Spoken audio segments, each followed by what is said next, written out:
行。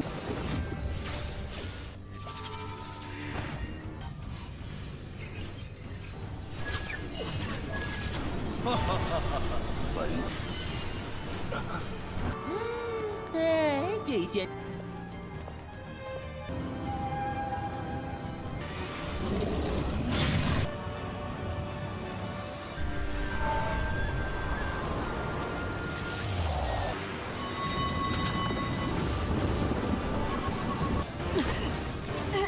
命神盘，天命神盘。不错，如左有天命。 Halo guys, welcome back to KD Universe. Mari kita lanjutkan di Empire of Omered Realms atau Wanjie Zezun. Udah pada kepo kan dengan kelanjutannya? Jadi di part hari ini kita bakal menyaksikan Yunfei beserta teman-temannya itu sampai ke mata air abadi guys. Si Putri Pedang Ye berhasil menemukan pedang bulan bekunya, jadi menemukan bagian pecahannya nih. Dia berhasil mendapatkan sepenuhnya kekuatan yang dimana itu mencapai ke puncak. Kalau berdasarkan part terakhir, kita semua menyaksikan Yunfei dan teman-temannya sampai ke depan Istana Es. Karena Yunfei dan teman-temannya adalah orang asing, otomatis formasi pelindung di sana itu bereaksi.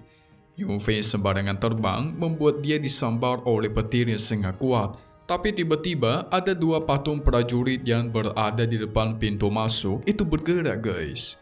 Patung-patung itu juga menggunakan teknik untuk membekukan Yunfei dan teman-temannya. Untungnya si Putri Pedang muncul, menghancurkan kedua patung prajurit dengan mudah guys. Setelah itu, tanpa ragu, Yunfei dan teman-temannya pun masuk ke dalam. Di sisi lain, Tokushan dan permaisuri palsu, mereka sudah menemukan aura peri indahnya. Mereka berada di istana yang berbeda guys. Patriark Tokushan memberikan harta itu kepada si permaisuri. So maka dari itu, kita masuk ke intro ya guys. Hehehe. Kita masih berada di Istana Api. Permaisuri palsu maju untuk mengambil aura peri yin dan yang. Dia menggunakan sebuah botol khusus untuk menyerapnya guys. Dengan mudah dia mendapatkan aura yin dan yang tersebut. Patriark Tokushan memberikan selamat dan mengingatkannya agar jangan melupakan janji mereka. Kalau permaisuri palsu naik ke alam peri, maka harus membantunya. Tentu berjanji dong. Dia bakal menunggu si Patriark Tokushan juga naik ke alam peri dan melindunginya di sana nanti. Membuat Patriark menjadi senang guys. Karena yang namanya alam peri merupakan alam impian bagi para praktisi. Para anak buah yang berada di sana juga senang. Memang permaisuri palsu sebenarnya berasal dari alam peri. Jadi sebuah keuntungan besar memiliki dukungan seperti dia. Mereka nggak tahu aja ini orang licik. Sama-sama untung kesannya sih, tetapi mereka masih tidak paham.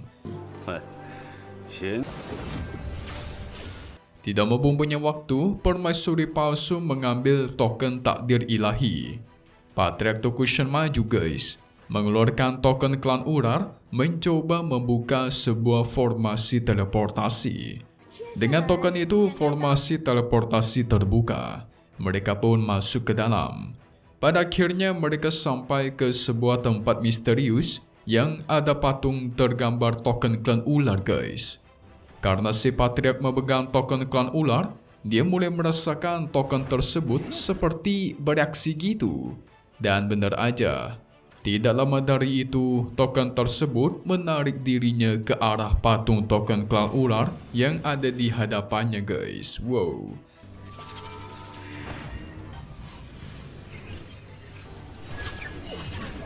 Membuat para anak buahnya auto khawatir. Tapi permaisuri palsu menenangkan mereka. Soalnya ini merupakan bagian dari proses mendapatkan token takdir ilahi. Patriark Tokushan sudah mencapai ke tingkat 6 kesengsaraan. Jadi pasti dia bisa menahan dan mendapatkan token takdir ilahi. Ditambah lagi bisa-bisa si Patriark Tokushan menerobos ke tingkat 7. Tapi apa yang terjadi? Patriark Tokushan merasakan kesakitan di dalam tubuhnya guys. Di dahinya juga muncul sebuah huruf dan tuar. Pada akhirnya, Patriark Tokushan berhasil mendapatkan kekuatan pengubah takdir.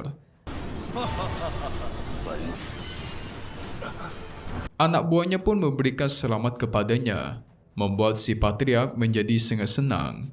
Dia tertawa keras karena sekarang dirinya menjadi dewa takdir yang bakal ditakuti di alam abadi dan iblis.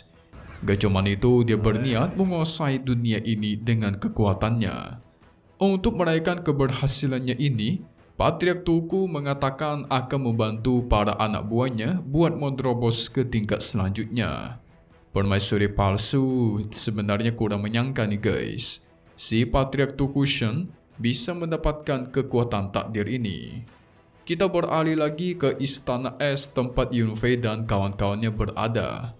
Mereka mencoba masuk ke dalam istana dan menelusurinya. Si naga langit yang berada di sana sangat senang guys, merasakan dengan jelas wilayah sekitar sini itu penuh akan energi abadi.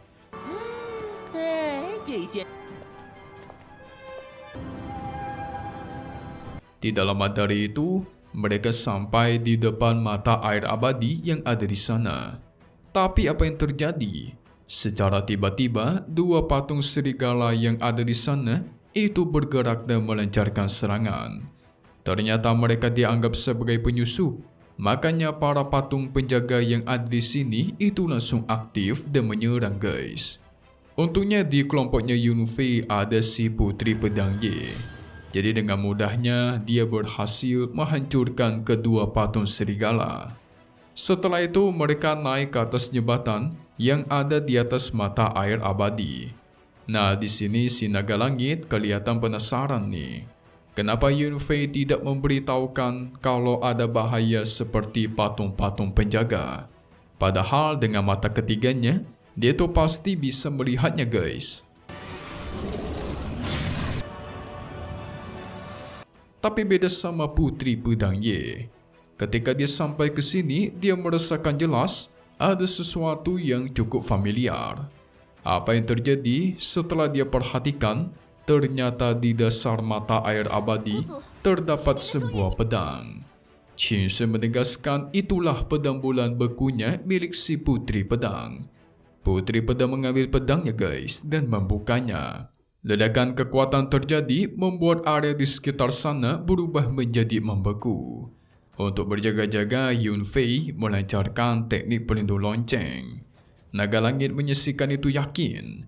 Memang benar kalau Putri Pedang adalah pendekar pedang yang hebat pada zaman dulu. Karena kekuatannya aja udah sangat besar. Dia menduga kemungkinan dirinya bisa membekukan satu dunia guys. Buset.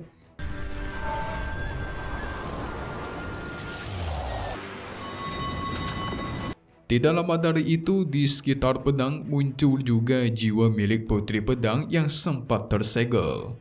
Dengan cepat jiwa itu kembali ke tubuh aslinya, membuat Putri Pedang mulai merasakan pusing.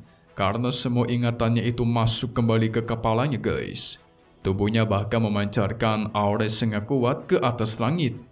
Di sisi lain, tepatnya di Istana Api, ketika si Patriark Tokushan dan lainnya sedang berkultivasi, mereka merasakan aura roh pedang yang sangat kuat. Para anak buahnya yang penasaran apa yang sebenarnya terjadi. Mereka menduga itu mungkin peri pedang yang kemarin mengikuti Yunfei. Pasti dialah yang memancarkan aura roh pedang ini. Permaisuri palsu juga percaya akan hal itu. Kalau diperkirakan, kemungkinan Yunfei dan teman-temannya pasti sudah sampai di Istana Es. Mendengar itu, Patriark Tokushan merasa tertantang guys. Sama sekali tidak takut, karena sekarang dia sudah mencapai ke tingkat dewa. Para anak buahnya juga semakin percaya diri. Patriark mereka cukup kuat buat mengalahkan peri pedang.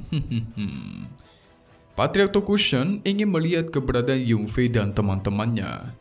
Dia menggunakan array formasi takdir buat memata-matai Yunfei. Pada akhirnya muncullah sebuah mata yang sungguh besar di atas langit. Membuat teman-temannya Yunfei bingung dong, teknik apa ini?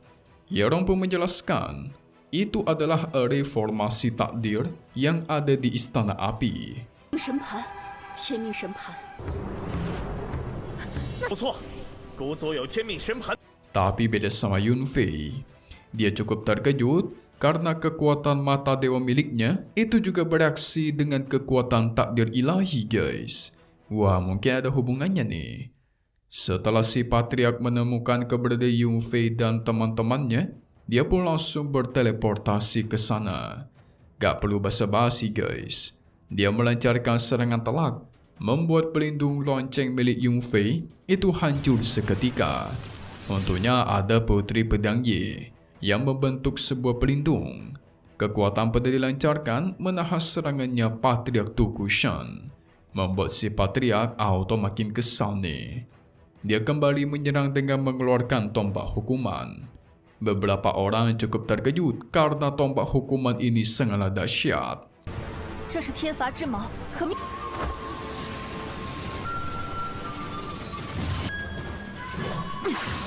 Apakah peri pedang mampu melawan Tokushan yang sudah mencapai ke tingkat dewa atau malah sebaliknya? Tapi Mimi yakin permaisuri palsu gak bakal tinggal diam doang karena dia sendiri sudah meningkat guys. So mari kita masuk ke bagian spoiler untuk part 153 yang akan rilis lagi nanti. Jadi singkatnya kita semua bakal melihat Yunfei itu sibuk memedatkan kekuatan mata dewa. Putri Pedang Ye kalah dengan Patriark Tokushan guys. Wah, Mimi kira dia bakal menang. Dari situlah Patriark Tokushan besar kepala tertawa keras berniat membantai sang Putri Pedang. Secara tepat waktu Yunfei pun maju menggunakan mata dewanya guys, menyelamatkan Putri Pedang. Ini tentu bencana guys, karena Putri Pedang aja kalah, gimana Yunfei ya? Kita tunggu lagi di part 153 Wanci Zezun. Update lagi nanti dan pastinya cuma di sini, KD Universe. Thank you buat kalian semua nonton dan selalu support channel Mimin. Semoga kalian semua sehat selalu ya. Memang pamit undur diri dulu. Kita bakal ketemu lagi di video-video selanjutnya. Oke kalau gitu, see you guys.